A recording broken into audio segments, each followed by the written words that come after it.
Saudara, hari ini tim peneliti Kejaksaan Tinggi Jawa Barat memastikan berkas Peggy belum lengkap dan akan mengembalikannya ke penyidik Polda Jawa Barat. Lantas bagaimana peluang pembuktian polisi terkait dengan penetapan status tersangka Peggy dan peluang Peggy bebas dari status sebagai tersangka? Kita bahas bersama kuasa hukum Peggy, Motar Effendi, dan juga Guru Besar Fakultas Hukum UNSUD, Profesor Hibnu Nugroho. Selamat sore Bapak-Bapak, sehat selalu. Selamat sore Mbak Nilo. Selamat sore Mbak. Selamat sore Pak Mutar. Selamat sore Prof. Siap. Saya ke Pak Mutar dulu. Pak Mutar, ini berkas Peggy akan dikembalikan karena ada yang kurang, yaitu soal alat bukti dan juga fakta berkas gitu.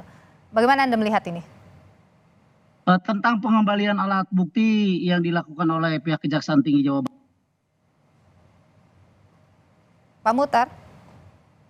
Sudah kami prediksi bahwa hal ini akan terjadi. Nah, kenapa kami bisa memprediksi seperti itu? Apalagi kalau kita kaitkan dengan tanggal 24 hari Senin kemarin tentang mangkirnya pihak kepolisian dari kami menganalisa, bahkan kami tim menyimpulkan bahwa kenapa pihak kepolisian daerah Jawa Barat mangkir pada agenda sidang tersebut. Nah, yang pertama pihak kepolisian daerah Jawa Barat ya, untuk mempersangkakan, menangkap dan menahan klien kami itu sungguh sangat lemah. Pihak kepolisian daerah Jawa Barat tidak mempunyai dasar yang kuat, dan dasar mereka mempersangkakan klien kami itu hanya dari daftar DPO saja, yang mana data-data di daftar DPO itu sungguh sangat jauh antara yang didaftarkan DPO dengan kenyataan tentang atau realnya tentang klien kami Peggy Setiawan. Contoh, di daftar DPO itu dituliskan bahwa Peggy alias Peron itu beralamat di Banjarwangun, Kecamatan Mundu. Sementara klien kami Peggy Setiawan atau PS beralamat di Kepompongan, Kecamatan Talun. Kemudian dari ciri-ciri fisik, Peggy alias Peron itu tinggi 160, rambut keriting, kulit hitam, katakanlah begitu ya. Sementara klien kami itu rambut lurus, ya. Kemudian kalau tinggi badan saya pikir karena orang Indonesia itu rata-rata 160 lah. Tapi paling tidak ciri-ciri dari rambut pun sangat jauh. Oke. Nah, kemudian yang kedua, kenapa kepolisian daerah Jawa Barat mangkir dari persidangan? Yang tadi yang saya sampaikan bahwa berkas ini sebetulnya belum lengkap. Oke. Ada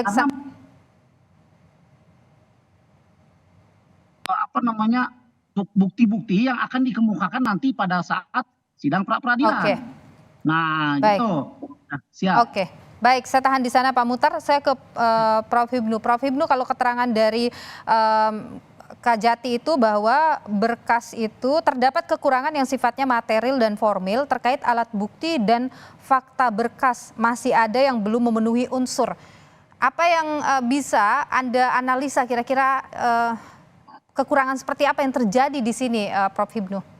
Ya, gini Mbak, dalam hukum acara pidana kita ini ada namanya asas diferensiasi fungsional. Diferensiasi fungsional itu pemisahan antara penyidik dan penuntut umum. Nah, kerangka inilah yang sekarang sebagai bentuk pra penuntutan untuk mengkoordinasikan. Sekarang pertanyaannya, kenapa Kajati Jawa Barat membalikan? Karena memang setelah dibawa oleh penuntut umum, syarat formil dan syarat material. Syarat formil itu adalah mengenai identitas, Mbak. Tadi betul, Peggy itu Peggy siapa? Namanya siapa? Alamatnya di mana? Umurnya berapa? Kan gitu. Anaknya siapa? Itu. Material adalah mengenai bukti. Buktinya bagaimana terhadap yang ada. Itulah yang akan dikembalikan. Karena apa? Penuntut umum lah yang akan membuat suatu format surat dakwaan, suatu cerita yang utuh. Baik subjek orangnya maupun objek perkaranya. Sehingga jangan sampai jalur pikiran itu melompat. identitasnya fiktif seperti kemarin. Itulah yang sangat hati-hati Oke. kepada kejaksaan untuk melihat mengembalikan baik syarat formil material harus dipenuhi seperti keinginan dari penuntut Oke. umum. Kalau Anda tadi menyebut soal ketika kita bicara soal fakta berkas itu misalnya apa formil itu soal identitas sebagainya, mungkin ada ketidakcocokan begitu yang kira-kira Anda analisa? Ya, karena ini kan DPO, Mbak. Pertanyaannya DPO itu kan karena DPO pada waktu itu kan fiktif. Lah sekarang ketemu, kan gitu Mbak. Lah DPO fiktif yang sekarang ketemu itu Peggy itu seperti apa? Alamatnya di mana? Tadi penasihat hukum alamatnya berbeda-beda, kan gitu kan. Kemudian umurnya juga demikian juga. Sekolahnya di mana? Itu mengenai syarat formil itu identitas. Karena DPO-nya. Lah syarat materialnya terkait dengan pembunuhan, posisinya ada di mana sih yang bersangkutan? Kalau memang ada di Cirebon, ada di sebelah mana? Perannya apa? Ini yang harus kita lihat karena dalam perkara ini kan perkara penyertaan, Mbak. Sehingga posisi sebagai PG itu sebagai pelaku, sebagai penyerta atau turut serta. Ini yang saya kira jaksa mengembalikan itu adalah dalam rangka untuk mengkonstruksikan kembali posisi PG itu seperti apa. Begitu. Oke, Pak Muhtar, kira-kira bukti formil dan material apa yang dipunya oleh tim kuasa hukum ini untuk kemudian nanti bisa menang di pra-peradilan? Bukti formil dan material yang kami punya itu sungguh sangat memadai dan lengkap menurut kami. Tapi alangkah eloknya nanti kalau kami buka saja di sidang pra-peradilan. Ya karena mohon maaf, ini kita menghadapi pihak penyidik kepolisian daerah Jawa Barat yang notabene pemberkasannya belum lengkap.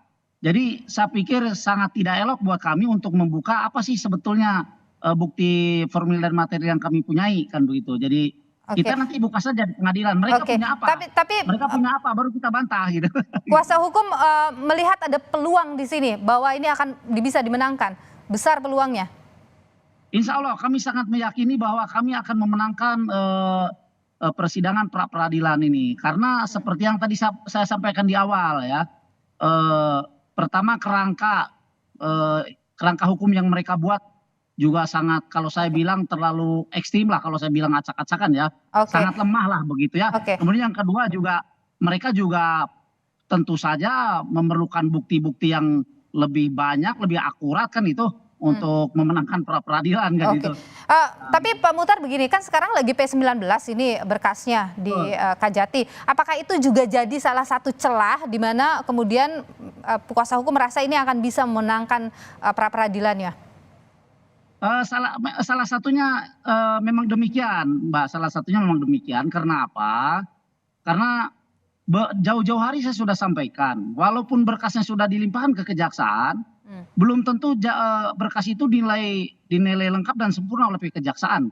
Karena kejaksaan harus memeriksa kembali kan itu. Nah, terbukti hari ini ada informasi bahwa berkas yang dilimpahkan oleh pihak penyidik kepolisian daerah Jawa Barat itu dikembalikan oleh pihak kejaksaan. Artinya berkas itu belum lengkap. Nah, salah satu kelengkapan daripada pemberkasan adalah adanya bukti secara formil dan material.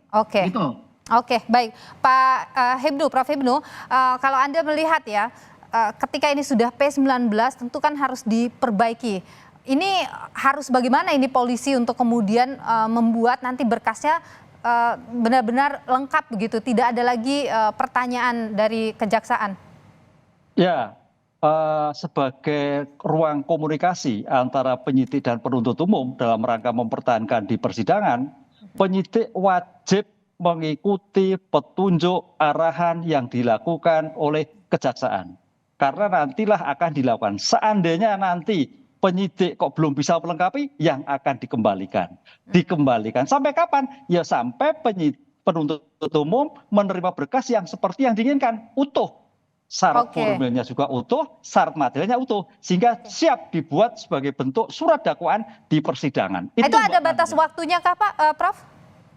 Ya, dalam hal ini tidak ada batas waktunya. Tapi batas waktunya adalah penahanan.